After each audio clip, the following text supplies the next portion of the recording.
Terima kasih.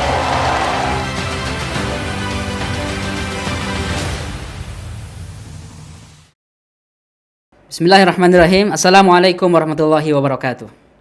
Waalaikumsalam warahmatullahi Waalaikumsalam wabarakatuh. warahmatullahi wabarakatuh. Alhamdulillahilladzi arsala rasulahu bil huda wa dinil haq lidhirahu ala dini kullihi walau karihal musyrikun. Allahumma shalli ala Muhammad wa ala alihi wa ashabihi ajmain, amma ba'd. Sahabat-sahabat yang saya hormati, ikhwani wa fillah, Ali Circle dimanapun Anda berada, salam Sumpah Pemuda. Salam pemuda. Merdeka, Pak. Merdeka. Senang sekali melihat kawan-kawan sangat antusias malam ini. Ini adalah momen 95 tahun ketika dulu para pemuda Indonesia di depan penjajahan, di depan konflik pasca Perang Dunia I, di depan mungkin keterbatasan finansial, juga keterbatasan pendidikan, tapi ada anak-anak muda yang tidak hanya memikirkan diri sendiri, tapi memikirkan bangsa, memikirkan bahwa nasib negara ini harus difikirkan oleh anak-anak muda, di mana negara ini perlu membawa narasi yang jauh lebih besar dibanding narasi kerajaan.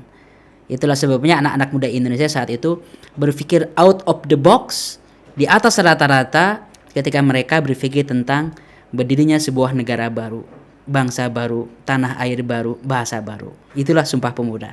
Dan sekarang 95 tahun kemudian, kita ketemu lagi para pemuda lewat Zoom. Bahkan sekarang kita ketemunya tidak harus sembunyi-sembunyi, direngas dengklok atau apa, tapi kita ketemu secara terbuka. Kita mengundang anak-anak muda di berbagai penjuru Indonesia, Ali Circle ataupun non Ali Circle.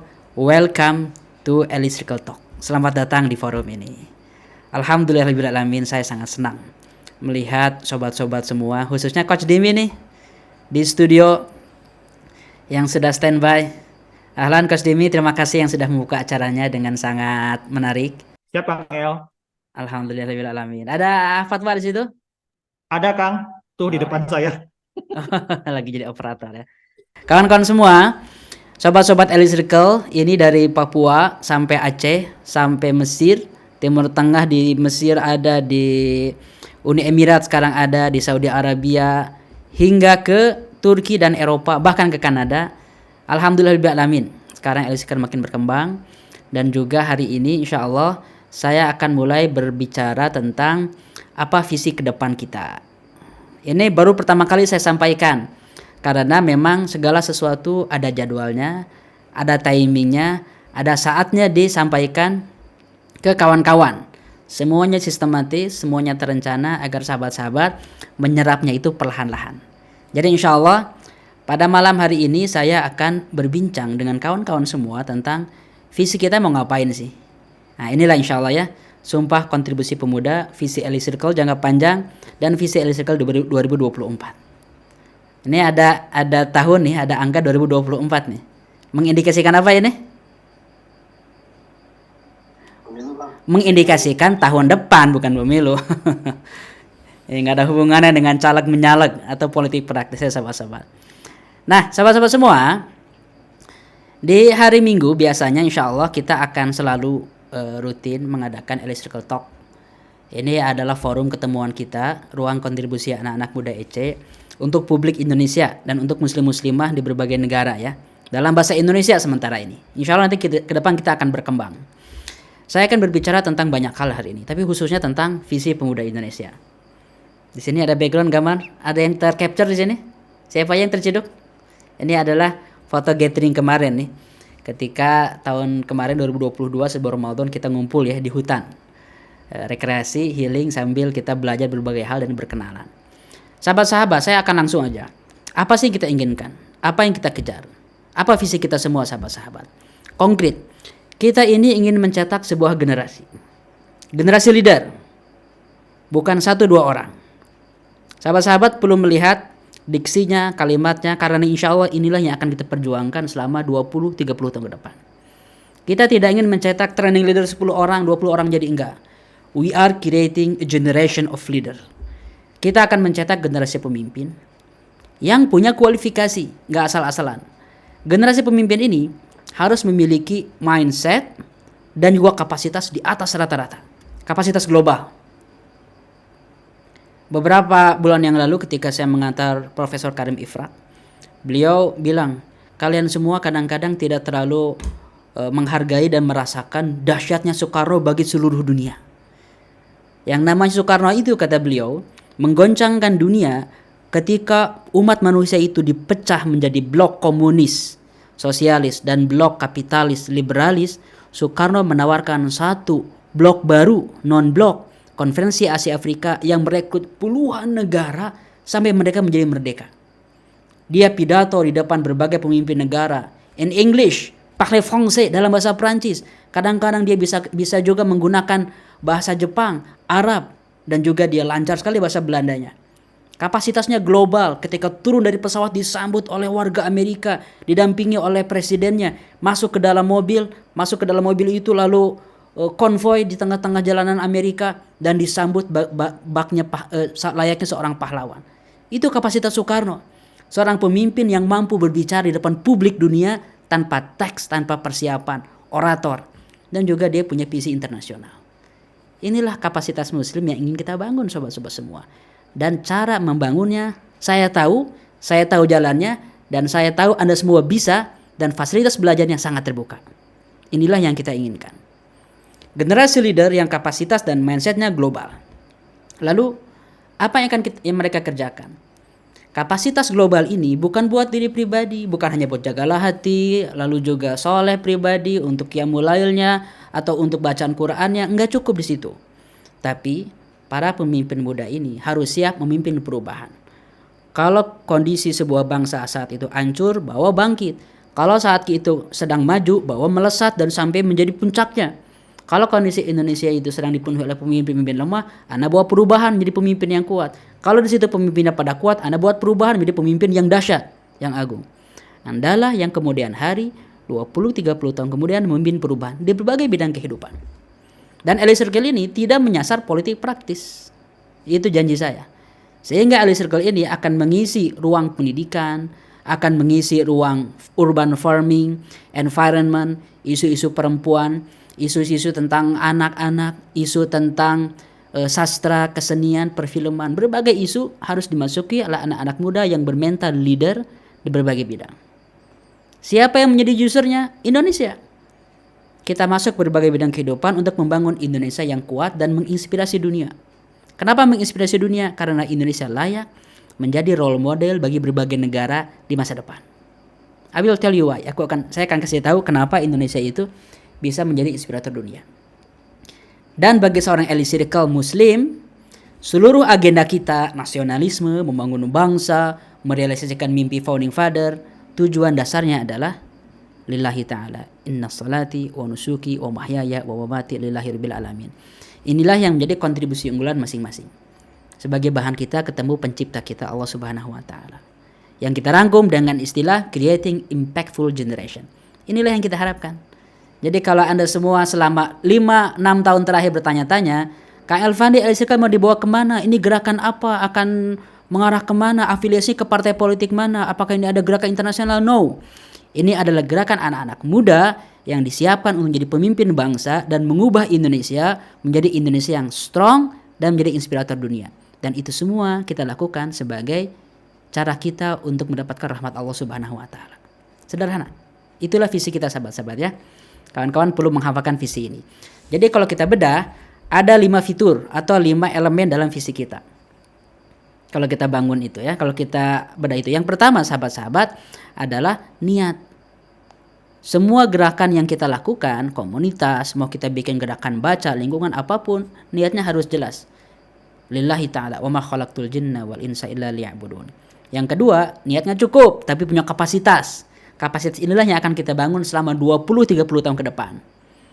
Yang ketiga, kita tidak ingin membuang-buang waktu hanya pada 1-2 orang yang tidak berdampak, tapi kita ingin fokus menciptakan sistem di mana Elite Circle ini memproduksi leader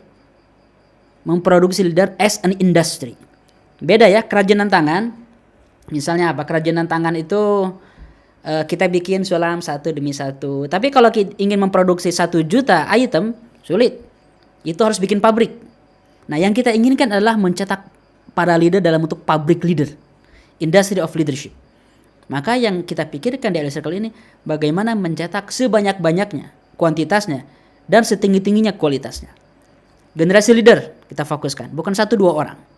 Yang keempat, bukan hanya mencetak leader setelah itu dibiarkan, tapi mereka perlu membawa perubahan dan menjadi pemimpinnya. Dan yang kelima, kita ingin menjadikan Indonesia sebagai negara yang kuat dan menjadi role model umat manusia. Jadi 5 fitur dari visi Elit Circle ini, sahabat-sahabat. Nah, sekarang kita bahas satu-satu, kita bedah ya. Karena di sini ada 77 orang global team yang nanti akan saya umumkan sebentar lagi. Juga ada member Elit Circle dan juga ada sahabat-sahabat yang lagi main-main ke halaman ya. Mari ngetuk. Assalamualaikum, ini Elit Circle, boleh masuk? Lihat nih. Kalau Anda yang belum gabung Elit Circle, silahkan lihat. Inilah komunitas kita. Semuanya beragama Islam ya. Pernah ada yang ikut non-muslim ikut daftar, dikasih tahu lagi, ini memang forum pembinaan tapi kita basisnya adalah value-value Islam. Oh gitu, maaf salah kaprah, dia bilang. Ini dia keluar lagi. Sebetulnya bisa, ini bisa diikuti oleh non-muslim juga sebetulnya, terbuka. Tapi harus siap, kita melandasi semua gerakan kita dengan niat lillahi ta'ala. Maka ini penting sekali sahabat-sahabat semua. Kalau ada orang-orang Kristen, orang Hindu, Buddha ingin mengadopsi konsep kita, ahlan, silakan pakai. Tapi paling diubah aja motifnya untuk Allah Subhanahu wa taala, silakan ubah motifnya untuk konsep akidah mereka masing-masing. Enggak masalah. Karena kita ingin membangun bangsa bareng-bareng yang dihuni oleh 6 agama di Indonesia ini. Tapi bagi kita, Elit Circle yang beragama Islam, kita punya satu added value. Apa? Kita menjadikan seluruh ibadah kita ini untuk Allah Subhanahu wa taala. Karena ketika kita dikubur, malaikat tidak nanya paspor. Sebutkan misalnya pembukaan undang-undang dasar, nggak akan ditanya.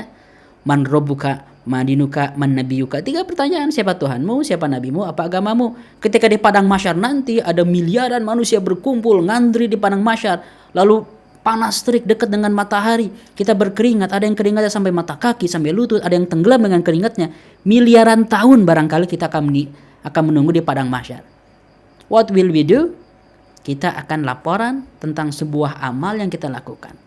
Dalam bahasa Al-Quran disebutnya amal, liyabluwakum ayyukum ahsanu amala, untuk menguji siapa di antara kalian yang the best amalnya.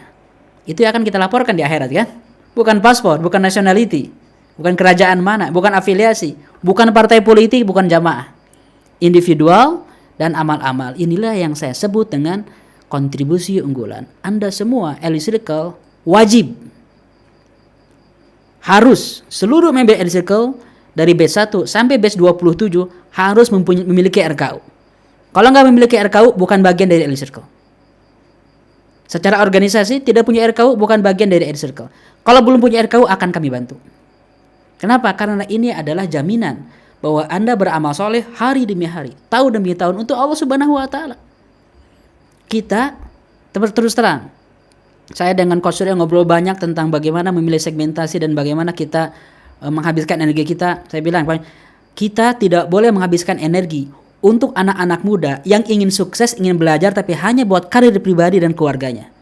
Waktu kita terlalu mahal kalau kita kasih untuk mendidik anak muda yang mimpinya untuk membangun karir pribadi. Terlalu mahal waktu kita. Kita hanya akan ngasih ilmu, skill, training untuk anak-anak muda yang memiliki mimpi kontribusi lillahi ta'ala untuk bangsa Indonesia. Kalau nggak kayak gitu, nggak usah kita kasih training, kasih apa-apa. Jadi ini harus clear dulu. Kita harus punya RKU yang gede yang akan kita laporkan di depan Allah sebagai cara kita untuk mendapatkan rahmat Allah Subhanahu wa taala.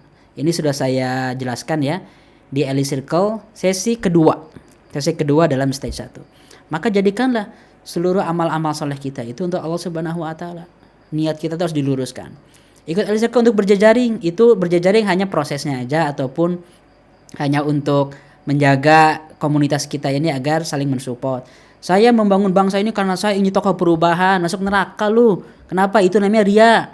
Saya ingin membangun Indonesia ini karena saya ingin jadi pahlawan. Jadi pahlawan, iya udah dikubur, walaupun Anda dikasih penghargaan, namanya setiap hari disebutkan, lalu juga Anda bukunya bertengger di mana-mana sebagai buku biografi paling inspiratif, percuma. Kata Allah Subhanahu wa taala, kamu berjuang untuk bangsa kamu karena ingin dikatakan pahlawan. Faqad qilan, kamu sudah dikatakan pahlawan, udah enggak dapat apa-apa lagi di akhirat. Percuma. Ada orang-orang yang seperti itu dulu dalam perang Uhud. Yang meninggal tapi enggak dapat apa-apa. Nah, inilah fondasi kita sahabat-sahabat, jangan sampai salah niat. Jadi, kita menjadikan Allah Subhanahu wa taala sebagai sentral kita. Bukan masalah yang kita selesaikan, tapi kita ingin mewujudkan apa perintah Allah di muka bumi ini, itu yang kita wujudkan. Ingin memberikan kontribusi bagi bangsa, yes, do it, tapi niatnya lillahi ta'ala. Ini penting sekali sahabat-sahabat sebagai fondasi kita bergerak. Yang kedua, apa yang akan terjadi di Indonesia ke depannya? Karena sekarang jargon Indonesia Emas 2045, bonus demografi, ini sudah menjadi buzzword, menjadi simbol, slogan, kalimat-kalimat yang dibicarakan oleh berbagai orang, lalu juga digaung-gaungkan, ini juga diceritakan oleh motivator-motivator kan, ataupun disampaikan oleh para administrator dan juga abdi negara di berbagai forum, khususnya ketika ingin nyari suara kan untuk pemilu. Ini diceritakan tentang Indonesia Emas 2045. Alhamdulillah. Karena sekarang ternyata banyak orang yang sudah mulai kepikiran untuk membangun Indonesia masa depan. Ini positif. Kita memiliki tujuan yang besar. Sejak puluhan tahun yang lalu ya, sejak kemerdekaan, kita ini punya tujuan sebagai protektor, melindungi, protektor ataupun penjaga. Ini kan kalau dalam bahasa Arab itu istilahnya adalah tarbiyah. Tarbiyah itu artinya perlindungan, pertumbuhan, perawatan. Robba yurabbi. Allah itu disebut ar-Rabb. Protektor, pelindung, penjaga. Nah, ini tujuan kita, melindungi seluruh bangsa Indonesia. Yang kedua, ini maslahah, memajukan kesejahteraan umum. Itu dalam bahasa Arab maslahah al-mursalah, salah satu bagian dari usul fikih. Dan yang ketiga, salah satu bagian dari maksud syariah, mencerdaskan kehidupan bangsa agar pada pintar. Teorinya adalah semakin pintar sebuah bangsa, sebuah masyarakat, semakin mereka akan memilih pemimpin yang baik, kebijakan yang baik, lalu juga teknologi yang baik, kesejahteraan yang baik. Semakin pintar itu. Yang keempat juga ini adalah misi founding father yang sampai sekarang alhamdulillah diperjuangkan oleh Bu Retno kemarin kan dalam UN Security Council di sana. Membela Palestina di antaranya itu. Ikut melaksanakan ketertiban dunia, kemerdekaan, perdamaian abadi, dan keadilan sosial. Ini mimpi founding father kita, sahabat-sahabat. Besar sekali Indonesia itu. Kalau nanti suatu hari sobat-sobat belajar geopolitik, lalu Anda pelajari bagaimana berdirinya negara-negara di Timur Tengah, negara Saudi Arabia, negara Lebanon, Suriah, lalu juga Irak, terus Yaman, Anda baca gitu. Anda akan merasa bangga sekali dengan Indonesia karena kita berdiri bukan hasil dari para penjajah yang mengkotak-kotakan negeri-negeri jajahan lalu dikasih kemerdekaan, tapi kita merebutnya. Bukan kayak negara sebelah juga. Karena kita nggak dikasih tapi direbut. Tahu negara sebelah? Jangan sebut ya, takut mereka tersinggung. Awalnya Malay, belakangnya Siak ya. Nah, sahabat-sahabat semua, jadi ketika kita mendapatkan warisan visi ini dari founding father, alhamdulillah ternyata banyak pemimpin Indonesia sekarang yang mulai memimpikan Indonesia masa depan. Cuman realitanya berbeda. Ketika sekarang itu kekuatan-kekuatan baru muncul, Amerika masih berkuasa nomor satu di dunia ini. Tapi penantangnya, kompetitor Amerika mulai bergeliat, mulai bangkit. Kalau dulu itu di zaman perang dingin tahun 50 sampai tahun 90 itu Uni Soviet, tahun 80 itu Uni Soviet. Kalau sekarang Tiongkok. Ini dua raksasa besar. Dan kawan-kawan semua, anak-anak muda yang sedang ngopi, santai di kafe, sedang bekerja di rumah sakit, sedang jadi dosen dan ngasih tugas yang sangat luar biasa menjejali pikiran mahasiswanya, lagi santai dengan rutinitas masing-masing. Di luar sana tidak terlalu jauh dari Pekanbaru, tidak terlalu jauh dari Laut Cina Selatan, tidak terlalu jauh dari Pulau Sumatera, sedang berkecamuk perang yang kalau meletus akan sampai ke Sumatera, akan sampai ke Indonesia, dan Indonesia menjadi collateral damage. Jadi korban kerusakan. Sama dengan anak-anak muda yang sedang nongkrong, lagi pacaran, lagi menikmati jazz di Paris gitu ya, ataupun di Polandia. Dia lagi ngobrol dengan sobat-sobat yang menikmati musik klasik. Tiba-tiba Hitler menyang, waduh ada penjajahan nih, oh kita dijajah. Tiba-tiba aja langsung dijajah, penjajahan itu perang. Jadi krisis-krisis besar itu terjadi tanpa menunggu kesiapan kita semua. Anda siap nggak siap ketika ada pandemi, terjadi pandemi. Kita siap nggak siap, suka nggak suka, ngerti nggak ngerti, ketika ada perang dunia, kita akan merasakan dampaknya, sahabat-sahabat. Jadi Indonesia ini sekarang di antara dua kekuatan besar yang notabene akan memperebutkan teritori kita. Kalau Anda baca tentang bagaimana rencana konspirasi Data-data intelijen Indonesia juga sudah banyak mengumpulkan rencana konspirasi untuk memecah Indonesia. Desain negara Kalimantan, negara Sumatera, negara Jawa sudah ada. Bahkan diresmikan lembaganya di beberapa negara itu, dikasih fasilitas. Beberapa anak-anak muda Indonesia ke sana bahkan mungkin punya niat seperti itu. Bahkan orang-orang para analis itu juga ada novel Ghost Fleet. Walaupun itu fiksi novel tapi ditulis oleh seorang ahli militer yang menceritakan di masa depan ada negara yang menjadi negara baru mantan provinsi di Indonesia. Desain seperti itu ada. Kenapa? Karena dalam teorinya, dalam bahasa Arab itu farriq tasud, dalam bahasa Belandanya divide et impera. Dalam bahasa Amerikanya, dalam kebijakan politik luar negeri Amerika, divide and rule.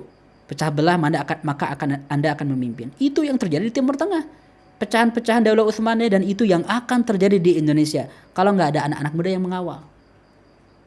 Saya paham kawan-kawan mungkin ini pertama kali mendengarkan tema ini dari saya. Biasanya saya menjelaskan tentang narasi Quran, tentang apalagi sirah nabawiyah.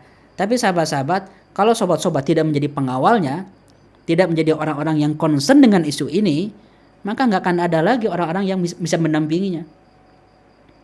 Kita perlu banyak anak-anak muda yang berpikir tentang ini. Ini serius sekali sahabat-sahabat, masalah ini. Indonesia dan beberapa negara-negara yang mungkin bisa terjajah lemah bisa menjadi collateral damage. Negara lemah itu bukan negara yang kecil, tapi negara yang tidak berdaya, kalah pengetahuannya, kalah teknologinya, kalah militernya, dan lemah mentalitas anak-anak mudanya. Itu negara lemah. Walaupun gede jumlahnya. India itu pernah dijajah oleh Inggris, walaupun jumlahnya gede. Negara gede gitu. Berkali lipat populasinya dibanding Inggris itu. Sekarang aja baru mereka berbalik kan. Menguasai ekonomi Inggris. Tapi dulu tidak ngaruh yang namanya kuantitas. Nah, sahabat-sahabat semua, di depan seluruh megatrend ini, megatrend tentang perubahan demografi, urbanisasi perpindahan orang, lalu juga kekuatan ekonomi baru, peluang-peluang perdagangan internasional, sumber daya alam, teknologi dan perubahan iklim, Indonesia ini sudah memiliki rancangan Indonesia Emas 2045. Anda bisa mendownload data-data ini dari BPN ya, Badan Pembangunan Nasional. Anda bisa mencari juga PDF-nya di internet, di lembaga-lembaga pusat statistik tentang apa yang akan dilakukan Indonesia 2045. Ketika melihat ini, subhanallah, sangat visioner ya. Saya mengapresiasi. Alhamdulillah. Satu, ekonomi Asia itu akan menjadi kekuatan dunia. Asianya siapa? Bisa Jepang, bisa Cina, bisa Indonesia, bisa Singapura. Lalu juga populasi Asia akan gede, tinggi sekali. Kekayaan alam bukan hanya minyak yang sebentar lagi mungkin akan habis, tapi nikel yang menjadi bahan batu baterai. Menjadi bahan baterai. Sekarang siapa yang menguasai nikel? Wallahu a'lam di Indonesia. Yang jelas sangat menjanjikan visi Indonesia Emas 2045 ini. Cuman ada cerita gini nih. Ada sekelompok tikus diganggu terus sama kucing. Lalu tikus-tikus ini rapat membicarakan simposium nasional namanya Tikus Fest. Nah, ini lagi bikin acara itu kan. Ngumpul bareng semuanya. Di situ ada bazar macam-macam. Pokoknya ramai aja kekuatan tikus berkumpul membicarakan masalah-masalah bangsa tikus ini. Lalu setelah itu dirumuskanlah sebuah solusi. Biar kucing tidak mengganggu kita harus memasang lonceng di leher kucing, sehingga kalau kucing datang ke markas kita bisa dengar suaranya kan. Tengah-tengah ada suara kucing. Oh, berarti ada masalah. Semuanya tepuk tangan, dapat penghargaan tokoh tikus muda inspiratif, memberikan ide-idenya, di foto-foto, upload di IG itu macam-macam. Rame lah pokoknya. Merasa sudah memberikan kontribusi besar hanya dengan memberikan gagasan. Lalu setelah beres, oke. Sekarang man yu'alikul jaros. Siapa yang mau menggantungkan loncengnya di leher kucing? Siapa? Ayo sok. Siapa yang akan menggantungkan lonceng di leher kucing? Tikus mana yang berani? Belum tentu ada tikus yang berani untuk menggantungkan ke leher kucing. Pertanyaan sama coba kita ajukan. Indonesia Emas 2045 itu siapa yang akan ngerjain pertanyaannya? Yang jelas bukan Anda semua yang merancang Indonesia Emas 2045 ini kan? Tapi siapa? Para pemimpin kita, termasuk saya lihat juga tulisan tangannya Pak Jokowi merancang Indonesia 2085 bahkan beliau itu. Alhamdulillah minimal ada orang-orang yang memikirkan masa depan Indonesia, para ahli strategi, ahli riset, data dari pusat intelijen, lalu juga visi militer, semuanya orang-orang hebat pemimpin Indonesia saat ini memikirkan Indonesia emas 2045. Yang notabene usianya ada yang 60 tahun ya, ada yang 70 tahun, bahkan seorang Avenger di Indonesia yang bisa mengerjakan berbagai hal dan juga menuntaskannya seperti Pak Luhut mungkin berkontribusi untuk memikirkan Indonesia emas 2045.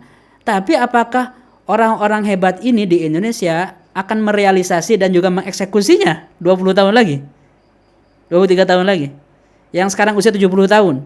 Nanti 90 tahun. Yang sekarang usianya sudah 50 tahun. Nanti 70 tahun usianya. Di Indonesia emas 2045 itu. 22 tahun lagi.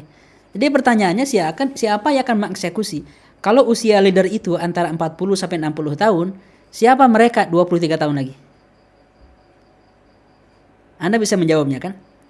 Jadi sahabat-sahabat, sebetulnya Indonesia emas 2045 itu bagus, tapi yang akan merealisasikannya adalah kita. Kita yang akan merealisasikannya. Kitalah yang akan jadi gubernur, wali kota, rektor, kepala rumah sakit, akan menjadi menteri, akan menjadi sinias-sinias. Kitalah yang akan mempopulerkan budaya Indonesia ke seluruh dunia. Kitalah yang akan menjaga tanah kita, laut kita. Kita ini 20-30 tahun ke depan. Itu perlu diperhatikan sahabat-sahabat bahwa kita ini bukan orang lain yang akan merealisasikan mimpi-mimpi indah Indonesia emas 2045. Yang kalau anak muda itu tidak mikir sejak detik ini sampai 23 tahun ke depan, ini tidak akan terrealisasi. Kan mimpi besar tidak akan terrealisasi hanya dengan kita punya rancangan ditempel di dinding, setelah itu tring simsalabim semuanya berubah. Indonesia emas 2045, 100 tahun Indonesia merdeka, maju, kuat. Kenapa Indonesia jadi kuat? Karena kita punya visi? Enggak. Kuat bukan karena punya visi. Kuat karena visinya dibawa bukan oleh satu orang tapi oleh satu generasi baru. Sampai sini jelas ya tentang cara berpikirnya. Maka Anda semua akan jadi aktor perubahan. Berikut generasi yang akan berusia 40 tahun, 50 tahun itulah yang akan memimpin Indonesia 2045. Maka sekarang sahabat-sahabat mulai bermimpi besar, berpikir besar, di mana Indonesia ke depan inilah yang akan menjadi inspirator perubahan dunia. Kalau sobat-sobat masih berpikir, mimpi kejauhan Kang Elvandi, jauh kayak gitu. Lalu juga Indonesia mah nggak akan mampu kayak gitu. Berarti kita semua kalah jauh dengan orang-orang yang tidak punya internet di tahun 45 yang sudah bermimpi tentang berkontribusi pada ketertiban dunia. Soekarno tidak punya akses informasi seperti kita dan tidak memiliki akses pada pembelajaran seperti Coursera, kursus bahasa Inggris, kursus bahasa Perancis, ataupun belajar lewat online. Tidak punya akses untuk membangun dirinya, tapi punya kapasitas yang bisa menginspirasi puluhan negara sampai merdeka, kecuali Palestina dalam konferensi Asia Afrika. Terlebih lagi bagi seorang muslim, kalau kita tidak percaya pada mimpi Indonesia bisa menjadi kontributor dunia, berarti kita jauh di bawah standar Al-Baqarah ayat 30 tentang khalifah fil ard. Jauh di bawah standar Al-Anbiya ayat 107 tentang rahmatan lil alamin, menebar rahmat bagi seluruh alam, for humanity, for universe. Itu mimpi ya. Nah, alhamdulillah saya yakin di Elite Circle semuanya sudah sepaham di sini. Karena di sesi pertama, visi global Islam, saya sudah menjelaskan di depan kawan-kawan semua yang pernah ikut trainingnya, bahwa seorang muslim setidaknya punya satu keyakinan bahwa segala sesuatunya mungkin. Dari situ dulu. Apa yang ada di dalam realita selalu ada dulu di alam pikiran. Dan apa yang mustahil masuk ke dalam pikiran, mustahil jadi realita. Jadi kalau kita tidak pernah membayangkan Indonesia sebagai role model, inspirator dunia, ya mustahil. Tapi kalau ada generasi baru, jumlahnya puluhan ribu, bahkan 1 juta, yang memimpikan Indonesia sebagai kekuatan dunia, role model, maka itu mungkin direalisasikan. Situ dulu aja masuknya, bahwa itu mungkin. Setidaknya dari kawan-kawan Elite Circle inilah yang mulai berpikir Indonesia bisa menjadi role model.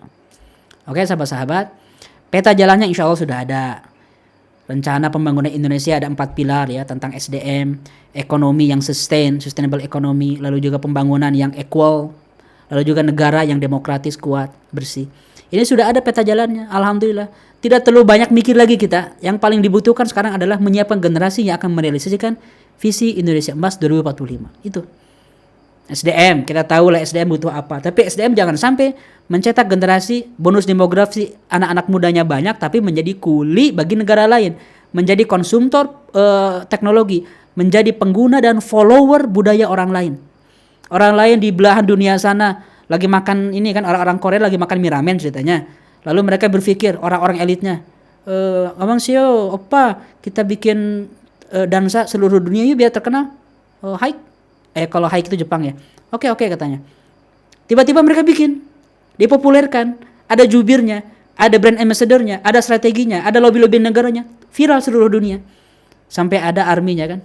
Termasuk saya tahu anak-anak Ece juga banyak army di sini. Army Korea. Jadi ada orang yang berpikir di ujung dunia sana akhirnya viral. Ada misalnya Yash Chopra ataupun Shah Rukh Khan sama Kajol itu kan. Jol, yuk kita main film lagi nih, ada film namanya Kabiksu Kabigam, kita reunian Kuchikocho Tahe biar kita ditonton seluruh dunia. Acha, oke. Akhirnya mereka menyebarkan film itu, tersebar di seluruh dunia, viral ke seluruh dunia. Nah, yang kayak gini sahabat-sahabat, di era teknologi sekarang sangat mungkin kita menyebarkan gagasan apapun bagi bangsa Indonesia dan diterima seluruh dunia. Tapi siapa yang kepikiran itu? Pertanyaannya. Siapa yang kepikiran itu? Maka manusia Indonesia perlu memiliki visi yang besar. Ekonomi pun kita jangan didikte oleh ekonomi negara lain, dikasih utang yang banyak. Pembangunan kita jangan dikelola oleh sekelompok elit. Negara kita harus kuat demokrasinya. Nih, saya belum menjelaskan detailnya. Suatu hari akan saya jelaskan dalam serial politik. Tapi kurang lebih saya kasih keywordnya sekarang. Apa yang dibangun oleh Elite Circle biar Anda tahu ke depannya. Saya mengajarkan secara ilmiah. Apa yang boleh, apa yang nggak boleh secara ilmiah gitu kan. Tapi kesimpulannya, apa yang dibangun dalam politik Indonesia yang demokratis. NKRI. Nggak usah mikir yang lain-lain. Jadi kalau di sini masih punya harapan dan mungkin dititipkan ke saya, mungkin lewat Elite Circle ini saya akan menegakkan khilafah, enggak, kita enggak akan membangun yang kayak gitu. Ini akan mendirikan negara Islam, enggak.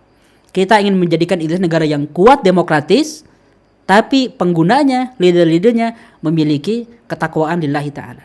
Itu sederhana. Jadi jangan bermimpi yang lain-lain, jelas. Tidak kompatibel dengan konsep khilafah, dengan konsep kerajaan, dengan konsep yang lain-lain. Udah Indonesia yang demokratis, titik. Kenapa? Saya bisa menjelaskannya selama 10 jam lebih tentang teori politik Islam. Kalau mau suatu hari insya Allah. Nah, peta jalan ke sini sudah ada sobat-sobat. Alhamdulillah sudah ada. Berikut rencana-rencananya. Sudah dipikirkan oleh para pemimpin Indonesia. Tinggal pertanyaannya adalah siapa yang akan merealisasikannya. Kita pikirkan gini lah sobat-sobat. Kita ini dididik dengan guru sejak TK sampai S1. Ada guru, ada pembimbing. Apalagi dalam pelajaran PPKN kan. Wah, visi bangsa itu kan harus tenggang rasa, tepo saliran, menyeberang di zebakros dan juga menabung kan.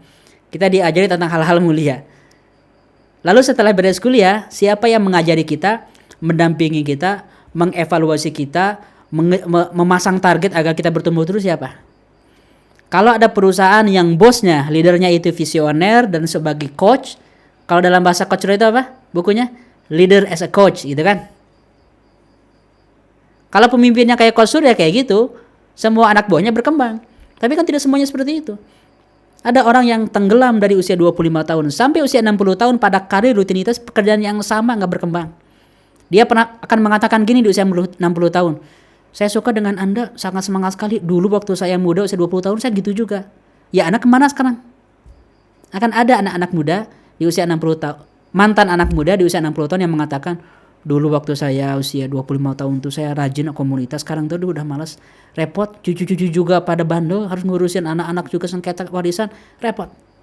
Jadi pada dasarnya tidak ada yang mendampingi pertumbuhan seorang anak muda pasca kuliah S1 sampai usia 60 tahun secara sistematis, terencana, berjejaring dan ke sistem yang baik. Jarang sekali. Tapi ada, saya akui ada, alhamdulillah. Tapi kurang. Dan insya Allah Elite Circle menjadi salah satu penyumbangnya bagi Indonesia ini. Maka sahabat-sahabat semua, yang ingin kita bangun adalah generasi.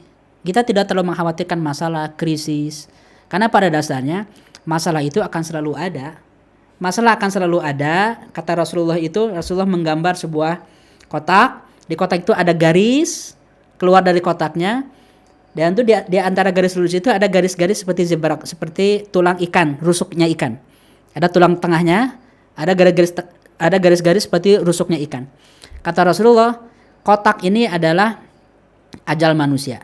Garis yang lurus ini keluar dari garis adalah mimpi manusia. Mimpi manusia itu lebih panjang dibanding ajalnya kadang-kadang. Lalu di tengah kotak itu, kotak yang namanya kotak manusia, saya pengen gambar deh kalau gitu, biar jelas. Ini adalah skema yang dibuat oleh Nabi Muhammad. Lihat ya, terlihat? Nah, kotak ini adalah ajal manusia. Garis ini dari A, manusia punya cita-cita sampai C. Lihat, dari A sampai C. Tapi dibatasi oleh ajalnya yang B. Manusia itu hidupnya dari A sampai B. Di tengah-tengah kehidupan, manusia itu hanya menghadapi masalah demi masalah. Perjalanan menyelesaikan masalah. Fa idza faragda fansab. Selesai urusan, kerjakan urusan-urusan yang lain. Seperti itu hidup manusia itu. Jadi nggak usah terlalu mendramatisir masalah krisis. Selalu ada. Kalau udah sejahtera pun ada masalah lagi nanti. Di puncak kejayaan pun nanti ada masalah lagi. Kita nggak memikirkan itu. Yang kita pikirkan adalah kalau ada masalah tapi tidak ada pejuang, tidak ada orang, tidak ada generasi yang akan menyelesaikan masalahnya, itu yang jadi krisis. Maka sobat-sobat, masalah itu hanya akan dihadapi kalau ada tokoh, kalau ada anak-anak muda, kalau ada generasi. Masalahnya generasi itu tidak dibentuk hanya dengan training. Training menjadi nasionalis, training menjadi pemimpin bangsa. Silahkan ikut di hotel bintang 5, bayarnya 5 juta, pagi sampai malam. Kalau ingin dapat kamarnya 2 orang, bayar lagi. Setelah itu Anda akan jadi pejuang nasional besok gitu.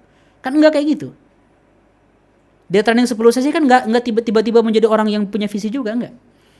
Pembinaan, pendampingan itu dalam jangka waktu yang sangat panjang. Dan ini yang dibutuhkan. Sulit sekali. Siapa yang ngebayarin? Siapa yang siap bikin organisasinya? Siapa yang siap mendampinginya? Siapa yang siap menjaga agar tidak melenceng menjadi politik praktis ataupun melenceng dari sisi organisasinya, dari sisi akhlak, moral? Siapa yang siap? Nggak mudah sobat-sobat semua. Sehingga kalau kita berniat untuk mengisi kekosongan ini, kita harus siap dengan sebuah tugas yang sangat besar bagi bangsa Indonesia ini. Oke? Mendampingi generasi selama 20-30 tahun itu nggak mudah. Nabi Muhammad mendampingi 23 tahun. Andaikan di zaman Nabi Muhammad ada internet dan ada media sosial, saya yakin 10 tahun beres zaman Nabi Muhammad itu. 23 tahun itu tanpa media sosial, tanpa internet ya. Nabi Muhammad kalau dengan teknologi 10 tahun beres Fatu Mekah itu. Oke? Nah, ini tugas kita sahabat-sahabat semua. Sehingga bagi kita semua muslim, kalau kita mencintai negeri ini, gak cukup Anda semua, sobat-sobat EC semua, tenggelam dengan keasyikan soleh pribadi. Mengembangkan diri, belajar tahsin Quran, menghafal Quran, lalu juga mempertajam bacaan-bacaan tajwidnya, lalu juga baca tafsir, ikut kajian. Gak cukup kayak gitu, nangis bisa qiyamul lail dengan khusyunya. Setelah itu di depan ada undangan, yuk ada agenda, yuk komunitas nih, kamu punya kapasitas tolong bantu. Aduh nggak punya waktu, saya ingin fokus pada tilawah saya harus tilawah 4 jam sehari. Iya 4 jam sehari, tapi Anda apatis dengan kehidupan sosial. Kalau Rasulullah ada ditegur orang kayak gitu. Orang yang terlalu lama di Mesir nggak ada kerjaan ditegur oleh Rasulullah SAW. Harus bergerak. Anda tahu alasannya kenapa Umar, Utsman, lalu juga Abu Bakar tidak memiliki banyak hadis? Anda tahu nggak alasannya apa? Bukan segmentasinya. Ya bisa, tapi alasan utamanya karena mereka habis waktunya membangun bisnis, membangun umat, memikirkan masalah perang, mengelola organisasi, mendampingi generasi. Bukan nongkrong di masjid, bukan mendengarkan Nabi Muhammad ceramah. Walaupun ada yang bertugas seperti itu karena memang di situ kapasitasnya. Tapi para pemimpin itu di luar. Ketika sholat ke masjid itu di luar semua, bergerak. Itulah sahabat-sahabat muslim sejati itu. Orang yang tidak apatis, tidak tenggelam dengan kesolehan pribadinya, tapi apatis dengan masalah real yang dihadapi saudara-saudara sebangsanya. Nah inilah insya Allah peran Elite Circle. Cuman jumlahnya yang kayak gini bukan sedikit, harus banyak jumlahnya. Tidak cukup kita ingin mewarnai hanya dengan 100 orang, 1000 orang gak cukup, 1 juta. Kalau orang-orang Kristen, Hindu, Buddha mau meniru silahkan. Saya kasih konsep ini, silahkan adopsi. Gunakan value kitab suci masing-masing. Tapi bagi kita sebagai muslim, Elite Circle muslim, kita perlu mencetak 1000 muslim yang bisa menjadi leader dengan memiliki niat lillahi ta'ala. 1000 orang. 1000 orang inilah yang akan mempengaruhi 1 juta muslim produktif yang memiliki visi peradaban. 1 juta orang inilah yang akan mempengaruhi anak-anak muda milenial sekarang atau generasi Z, Gen Z dan Gen Y. Selama 20 tahun ke depan mereka inilah yang akan menjadi para pemimpin Indonesia. 145 juta orang itulah yang dipengaruhi oleh 1 juta orang. Sehingga user kita 270 juta user Indonesia sekarang, ke depan bisa 300 juta. Mereka ini terinspirasi oleh anak muda yang udah terinspirasi oleh gagasan-gagasan peradaban. Begini cara menghitungnya, kalkulasinya. Selalu ada core player, pemain utama, pemain inti, jumlahnya sedikit yang akan menggerakkan sebuah generasi. Jumlahnya nggak banyak.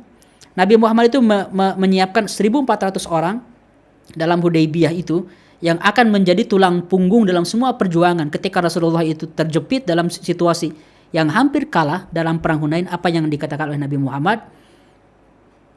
Ilayya ya ibadallah, ilayya ya ashab syajarah. Ayo berkumpul lagi kepadaku, wahai orang-orang yang pernah bersumpah di bawah pohon. 1.400 orang jumlahnya. 2 tahun kemudian di tahun ke-10 Hijriah ketika Rasulullah haji dan umroh, Rasulullah berkumpul dengan 144.000 jamaah haji dan umroh. 1.400 per 144.000. Itulah kira-kira skalanya. Jadi kalau kita ingin mengubah Indonesia harus punya strategi. Didiklah, siapalah anak-anak muda yang jumlahnya sedikit, yang saya sebut dengan istilah elit tapi berdampak. Inilah the real definition of elite. Minoritas sedikit, tidak terlalu banyak tapi berdampak. Seorang sebanding dengan 1.000 orang. Inilah yang ingin kita siapkan sahabat-sahabat. Maka kalau kita melihat bagaimana Rasulullah SAW sebagai muslim, teladan kita Rasulullah, bagaimana beliau membangun peradaban, membangun umat, selalu dimulai dari hal-hal kecil, things big but start small. Berpikir besar, rahmatan lil alamin, tapi memulai dari Mekah al-Mukarramah, memulai dari tanah yang sangat kecil, dari komunitas yang sangat sedikit, yaitu Al-Muhajirun. Nah, sahabat-sahabat semua sekarang, konkretnya apa yang ingin kita bangun di Elite Circle ini? Kita sudah mulai merintis, membangunnya dari mulai anak-anak muda yang ngopi-ngopi kecil lah di kafe, di kedai kopi, di sini nih, anak-anak muda ini. Ada yang lihat? Yang kenal wajah-wajahnya terciduk? Ada yang menjadi istri mereka ini? Ya, barangkali terlihat. Ini kita mulai dari tahun 2017, 2018, ngumpul-ngumpul kecil, olahraga bareng. Dan ini wajah-wajahnya sekarang sudah berubah ya, sudah banyak perkembangan. Sudah ada pertumbuhan ke pinggir. Dan kalau perut ke depan ya. Artinya pada subur-subur, pada sehat-sehat ya. Lihat wajah-wajahnya. Ini adalah sahabat-sahabat saya semua. Saya mencintai mereka karena Allah Subhanahu wa taala, dan mereka inilah orang-orang yang luar biasa. Orang-orang terpercaya. Lalu setelah itu sahabat-sahabat kita membuat Elite Circle ini di publik. Karena kita ingin mulai membangun merintis generasi. Di kafe ini korban nih, Elite Circle batch 1 itu korban karena dikasih baju seragam yang warna biru ngejreng. Kalau sekarang kan lumayan agak elegan warna hitam. Di kafe, lalu juga kita bikin di kafe lagi batch 2-nya, batch 3 di kafe. Ini berkembang dari Elite Circle menjadi Baby Circle di sini kan. Di sini. Alhamdulillah ini kehangatan luar biasa yang dulu kita rasakan sebelum pandemi. Batch 4, batch 5, ketika masuk pandemi kita akhirnya membuat Elite Circle online. Tapi kami menganggap online itu bukan kemunduran tapi sebuah berkah dan kemajuan. Karena akhirnya Elite Circle bisa berkembang ke berbagai daerah, teritori, berbagai negara, berbagai zona waktu di saat yang sama. Alhamdulillah itu keberkahan ya ketika online itu. Sampai sekarang batch 27, di sini banyak batch 27 nih yang sedang ongoing, baru 5 sesi. Belum lulus mereka ini, baru 5 sesi. Nah, alhamdulillah ini makin berkembang. Kita juga bikin stage 2. Ini stage 2 batch pertama ini offline ya. Sebelum akhirnya terputus pandemi dan diselesaikannya online juga. Kita bikin gathering pertama, kedua, gathering ketiga camping kemarin. Gathering keempat insya Allah mudah-mudahan kita bisa laksanakan bulan Desember di Bandung. Siapin ya tanggalnya. Nanti kita launching tanggalnya. Kita ngumpul di Bandung. EC gathering yang keempat insya Allah. Jadi sahabat-sahabat semua, langkah pertama dan konkret dari semua penjelasan tadi adalah kita sebagai Elite Circle perlu menyumbang anak-anak muda yang berkualitas di atas rata-rata. Anak-anak muda. Dan saya merasa terhormat sekali karena banyak anak muda potensial, sebagian usianya di atas saya, bergabung di Elite Circle ini. Ini fotonya belum diupdate ya. Ini rata-rata angkatan pertama. Dari mulai ini kapten ya, Kapten Andika, tentara, ada dokter, ada Mbak Dina ini ahli teknologi IT, ada Dr. Ruby, ada influencer Shirley, ada Dr. Najma. Ini juga yang di sebelah kiri saya ini kapten juga tentara, mayor kalau nggak salah ya. Kalau nggak salah mayor, udah pensiun cuma jadi pengusaha sekarang. Kiki, lalu juga ini ada Coki. Coki hadir? Ada Coki nggak? Oke, ini alhamdulillah ada Ucok, Ustadz Coki. Karena dia nggak mau disebut Ustadz, jadi kita panggil Coach. Ada Kocok, Coach Coki. Ada Dokter Dwi. Ini luar biasa sekali, bikin gerakan local enabler menyebar se Indonesia. Dan banyak irisan, banyak anak-anak local enabler di Early Circle juga kan. Ada Ridwan Shah Yusuf, ini calon pemimpin nasional, ini calon politisi kelihatannya. Ada imam yang juga imam ya, Imam Al-Latif dan juga Ustadz di Makdis. Saya merasa terhormat. Dari orang-orang hebat ini, mereka memiliki ketawaduan untuk belajar ke orang sejenis saya gitu. Mereka mau belajar bareng-bareng, alhamdulillah. Dan ini makin berkembang. Juga kita kehadiran orang-orang yang siap berbagi, bukan hanya belajar. Ini fatwa, ahli digital, lalu juga seorang fotografer, videografer. Ini ada psikolog. Kang Zen hadir? Hadir. Oh siap, bagus. Mikrofonnya beda, itu mikrofon mahal itu. Jernih. Ada Kang Zen, ada Kocok lagi, ada Rizky Hanan, pengusaha nasional yang awalnya yang awalnya direktur utama seluruh umama se-Indonesia, sekarang punya perusahaan sendiri, Hijaberis. Nggak apa-apa saya promosikan bisnisnya. Kalau mau beli kerudung ke beliau, jangan ke yang lain. Lalu ada Coach Sony, seorang trainer di PPA. Hadir? Hadir Kang, hadir. Oh ada Coach Sony hadir. Mereka inilah sahabat-sahabat yang akan jadi juga para pembimbing kita semua. Jadi sahabat-sahabat, kita punya mimpi membangun generasi itu diimplementasikan dengan pembinaan yang konkret berkelanjutan jangka panjang. Nah, apa isi pembinaannya? Biar sobat-sobat paham. Apa yang akan kita bina? Yaitu anak-anak muda yang akan bertumbuh memiliki kapasitas dan juga pola pikir global. Itu sebuah kepastian. Orang Indonesia berpikir global. Seorang Jawa yang berpikir global. Seorang akang-akang Sunda yang berpikir global. Seorang Uni Padang yang berpikir global. Seorang Abang Medan yang berpikir global. Bekerja dari Medan. Bekerja memulainya dari Makassar. Memulainya dari Papua. Memulainya dari Sulawesi. Memulainya dari Bali. Tapi kontribusinya dirasakan oleh masyarakat global. Itulah yang sedang terjadi realitanya. Greta Thunberg seorang anak kecil yang ngomong tentang lingkungan, tentang alam, sekarang menjadi tokoh nasional. Cuitan dia tentang Palestina di-retweet oleh seluruh dunia. Dijadikan sebagai kebanggaan bahwa dia tokoh-tokoh. Anak muda, anak kayak gitu. Seorang pencipta chips kecil dapat penghargaan Anthony Mutua. Orang Kenya di daerahnya menciptakan sebuah penemuan renewable energy, dapat penghargaan seluruh dunia. Zaman dulu mana bisa, harus menempuh jenjang dulu lama, akhirnya bisa mengglobal. Sekarang saatnya sahabat-sahabat, potensi apapun yang Anda miliki bisa mengglobal dalam waktu yang sangat singkat. Asal mengglobalnya konkret, bukan om tolelet om yang mengglobal itu. Yang mengglobal itu bukan hanya joget-joget ataupun hanya bercanda. Yang mengglobal itu karyanya, bukan gimmicknya sobat-sobat. Oke. Jadi apa yang perlu kita bangun agar menyiapkan generasi yang berpikir dan berkapasitas global. Kita membuat salah satunya pintu pembukanya adalah training online Early Circle stage 1 sebagai stimulus. Apakah setelah lulus stage 1 itu mantap? Enggak juga. Karena itu adalah stimulus. Cuman stimulus ini penting diperbanyak agar orang-orang ikut sebagai pintu gerbang masuk ke ekosistem Early Circle. Sejauh ini sahabat-sahabat, selama 2019 sampai sekarang 4 tahun terakhir Early Circle itu dikelola secara private, tidak menggunakan tim, kecuali tim kecil itu, karena ini bukan organisasi publik, organisasi eksklusif atau private mentorship eksklusif, jumlahnya sedikit tapi alhamdulillah banyak peminatnya, setiap bulan ada terus sampai 1.500 orang di berbagai negara. 16 negara di Asia itu ada Malaysia, Brunei, Jepang, Taiwan, Korea.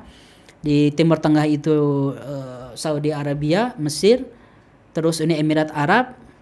Di Eropa di Turki, Jerman, Belanda, Prancis, Skotlandia, Inggris. Terus di Amerika, di Kanada. Berkembang di mana-mana, multi profesi, multi background, multi ormas, dan multi afiliasi politik. Maka sahabat-sahabat, komposisi ini akan terus kita pertahankan. Sehingga larangan keras ketika masuk ekosistem elite circle membawa politik praktis. Mau ngomongin pilpres, mau ngomongin politik partai, bukan berarti kita apolitik, beda. Apolitik dengan netralitas itu hal yang berbeda. Saya punya pilihan politik dan Anda juga punya pilihan politik. Dan saya tahu sebagian member elite circle ini caleg dari beberapa partai yang berbeda. Silakan. Karena kalau seorang pemuda Indonesia itu tidak memiliki pilihan politik, golput, dia tidak bertanggung jawab. Harus punya pilihan politik, tapi tidak boleh dibawa ke elite circle. Apapun partainya, apapun pilihan pilpresnya. Tidak boleh diskusi tentang itu, sama sekali tidak dibolehkan. Melanggar, out. Di-remove dari grup, walaupun tidak di-remove dari member elite circle. Ormas. Silahkan bawa dakwah ormasnya di tempat masing-masing, tapi jangan bawa-bawa fanatisme ormas, jamaah gerakan Islam ke sini, enggak. Tidak berafiliasi pada gerakan Islam manapun, ormas manapun. Netral. Ini janji saya sebagai founder sampai nanti puluhan tahun ke depan. Kalau saya melanggar ini, Anda bisa mengkoreksi saya jadi. Kita bergerak dengan sistem ini, dengan prinsip. Multiprofesi jelas. Ini sahabat-sahabat yang ingin kita bangun. Sehingga begitu orang masuk ke ekosistem elite circle yang awalnya dengan muda community, masuk ke ekosistem elite circle, dia di training dengan stage 1. Dikasih 10 materi. 10 materi ini apa saja? Ini materinya. 10 materi ini untuk membangun, ini materinya, untuk membangun kapasitas. Dari mulai mindset peradaban, visi global Islam, konsep diri, memiliki visi pribadi RKU, memiliki desain kapasitas diri, rencana pengembangan diri puluhan tahun, memiliki life planning sampai usia 70 tahun, keseimbangan hidup, cara belajar yang canggih, cara memimpin dan visi pemuda Indonesia. Tujuannya 10 sesi ini agar kawan-kawan memiliki kapasitas yang matang. Karena kapasitas itu adalah bahan untuk kontribusi dan karir yang melesat. Maka kami membaginya menjadi 3 frame. Capacity, career, and contribution. Sebesar apa kapasitas yang dibangun, seluas itulah karir dan kontribusi yang bisa tercipta. Jadi kalau anak-anak muda sekarang kebingungan, karir saya nggak melesat, nggak maju-maju, saya ingin kontribusi tapi gimana ya, saya ini penuh keterbatasan, ya upgrade kapasitasnya dalam 4 aspek, intelektual, emosional, spiritual, dan fisik.